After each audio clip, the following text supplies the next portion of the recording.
Yes, villagers, if you're trying to send someone to college, the 529 plan is something you definitely want to consider. We're going to be talking about the ins and the outs of it and find out how it can work for you. If you're interested in a solid plan, you're in the right place. If you're new to this channel, welcome to our village. If you're a returning subscriber, welcome as well. Let's get into it. Welcome to Garden of the Mind, where we reduce stress, improve our health and fitness, and improve our financial IQ every episode. We must believe more than we see. The 529 plan. What is it? 529 plan basically speaks to the IRS code bearing the same name, 529. There are two types of 529 plans. You have the prepaid tuition one and you have the savings one. With the prepaid tuition one, you prepay for your tuition for a particular school using today's prices. The 529 plan allows you to set aside approximately $15,000 per year for a child to go to college. This money sits into an account and gets compound interest after compound interest until you take it out for the child's benefit at the age of 18. You're allowed to take this money out tax-free as long as you spend it for qualified purchases. So what's the big deal? The big deal is this. You can put up to $15,000 per year per beneficiary. The great thing about that is you can do that, your spouse can do that, your grandmother can do that, your grandfather can do that, your uncle can do that, so you can have all of this money going to one child per year. Example, let's say we have a young child, Jasim.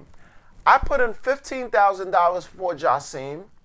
My wife puts in $15,000 for Jasim. His aunt puts in $15,000, and so does his grandmother put in $15,000. That is $60,000 for Jasim. Now let's say Jasim is 1 year old.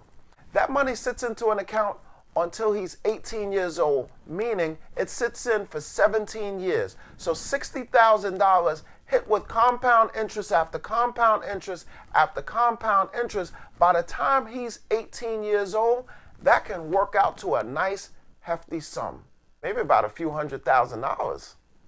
Well, what if my child doesn't go to college? Now, if Jasim doesn't go to college, these accounts are set up in our individual names with Jasim as the beneficiary, meaning I can just change the name on the beneficiary to another child. So if I have another child, I can roll it over to that child, or if I have a little cousin or a niece or nephew, I can do the same with them. Now, if I can't find anybody to be a beneficiary on this account and I decide to take this money out, remember, it hit compound interest after compound interest after compound interest, which grew tax-free.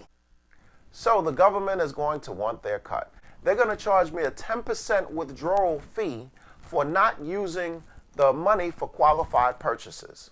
What are qualified purchases? Qualified purchases are tuition, room and board, books, a laptop computer, but not transportation, and you can't use it to pay back any college loans. What are some of the drawbacks? Some of the drawbacks is that it can affect a child's financial aid. How do you set up an account? You would set up a 529 account by talking to your financial advisor, or you can talk to someone in human resources at your job. They may allow you to set a 529 account up at your job as well. Now, these 529 plans are very much like retirement accounts, where the account is set up, it's like a bank account, right? But from the bank account, they take this money and they invest it in the stock market, they invest it for bonds, they invest it in different things, and you control what percentage of that money you want to go for stocks, you control what amount of money you want it to go for bonds, or anything else that they decide to invest in. You control how that happens. The reason why that's important is that controls how fast your money grows. Stocks are traditionally very aggressive, so you usually get a bigger return on your investments if you are putting money into stocks. Bonds, however, are usually safer, so if you want to play it safer, then usually bonds are the way to go. Depending on what your style is in terms of how you invest, that's how you determine exactly what the allocation should be in these accounts. But remember, talk to a financial advisor. I'm just here making the introduction. Favorite villager? This is the 529 plan. 529 plan? This is my favorite villager. You are subscribed, aren't you? This account is like describing sneakers.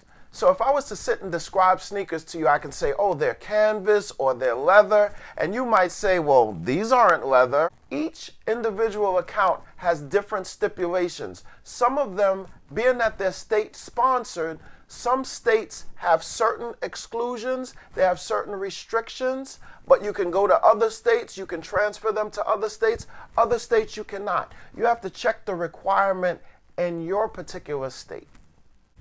If you like this video, please give it the thumbs up. If you like this channel, please subscribe.